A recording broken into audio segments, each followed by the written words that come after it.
Fatiha.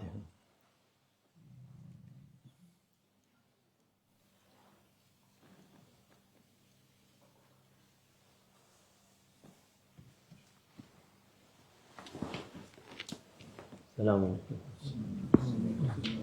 Aleyküm. Salatu ve selamu ala Resulina Muhammedin Seyyidil Evvelin ve Ahirin. Meded ya Resul, meded ya Sadat, ashab Resul, meded ya Meşayih, meded sorumlu, inşallah fazla Muhammed'in meded. Tarikatun ve asluhan ve vel hayru fil cemiyye. Bismillahirrahmanirrahim.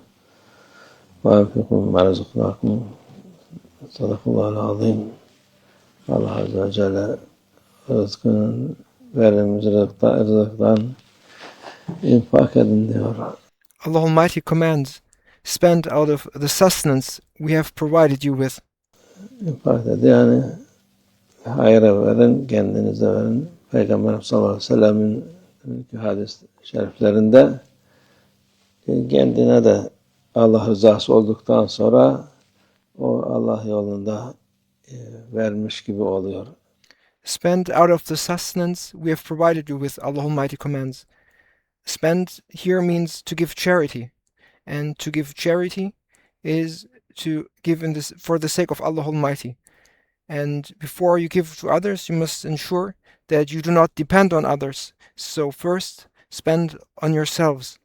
According to the noble hadith of our beloved Prophet, peace and blessings be upon him, as long as it is done for the sake of Allah Almighty, even spending on oneself is considered the same as giving it in the way of Allah Almighty.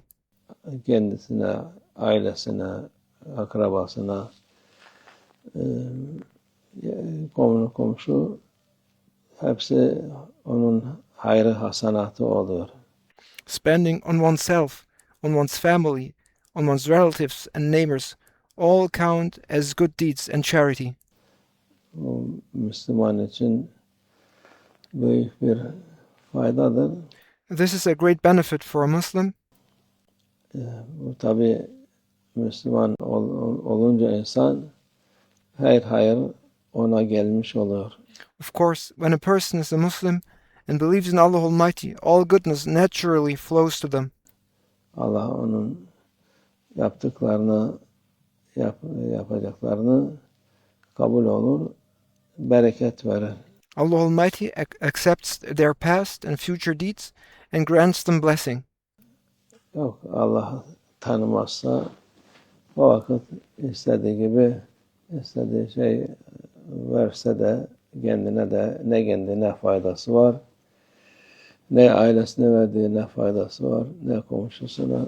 However, if a person does not recognize Allah Almighty, then no matter what they give or how they spend, it brings no benefit to themselves, their families, or their neighbors. Komşusuna vermez. In fact, such people wouldn't give to their neighbors anyway.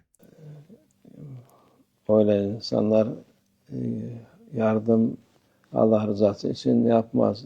Such people, they do not help for the sake of Allah Almighty. Yapacaksa bir menfaat karşılığında yapar. If they do help, then in reality they do it expecting something in return. Onun için Allah rızası için verdikten sonra ilk başta diyor Peygamber sallallahu aleyhi ve sellem kendine yapacaksın. And that is why our beloved Prophet, peace and blessings be upon him, says that when giving for the sake of Allah Almighty, then you must first spend on yourself. Artırırsa yani ailene, ondan sonra komşulara, akrabalara, nerede yardımı muhtaç olan varsa yani senin rızkından artanı onlara da dağıt, onlara ver. And if there's anything left, you should spend it on your family, then on your neighbors, relatives, and anyone in need. Distribute whatever is left over from your provision to them, so that Allah Almighty may continue to provide for you. Ki Allah sana versin, senin elinden hayırlar çıksın.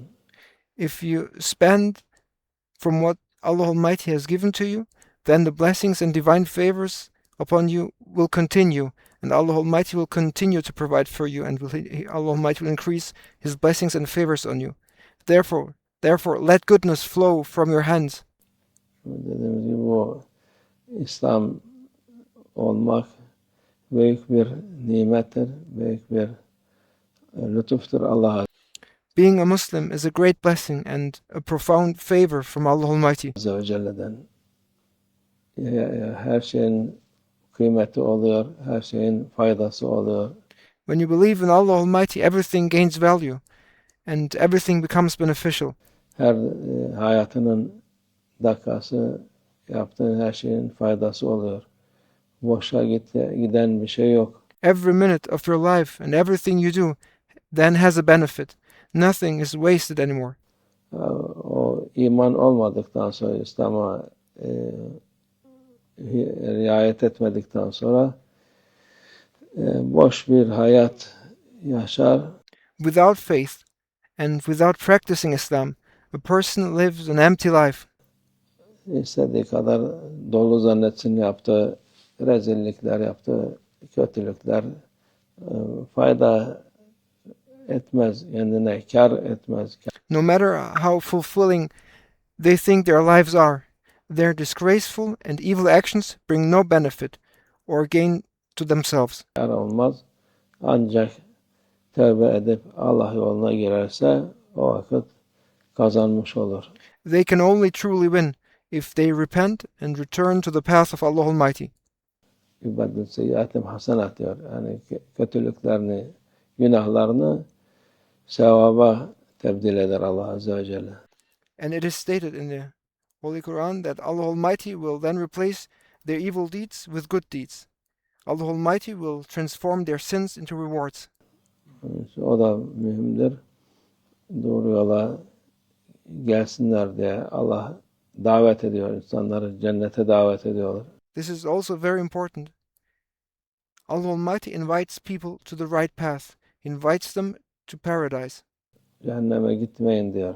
Allah Almighty tells people, do not go to hell. İnsanlar da illa biz cehenneme gitmek istiyoruz diye uğraşıyorlar. Yet people strive and insist, we want to go to hell. Allah muhafaza etsin. May Allah Almighty protect us. Doğru yoldan ayırmasın inşallah. And may Allah Almighty never let us go astray from the right path. ومن الله التوفيق. الفاتحة.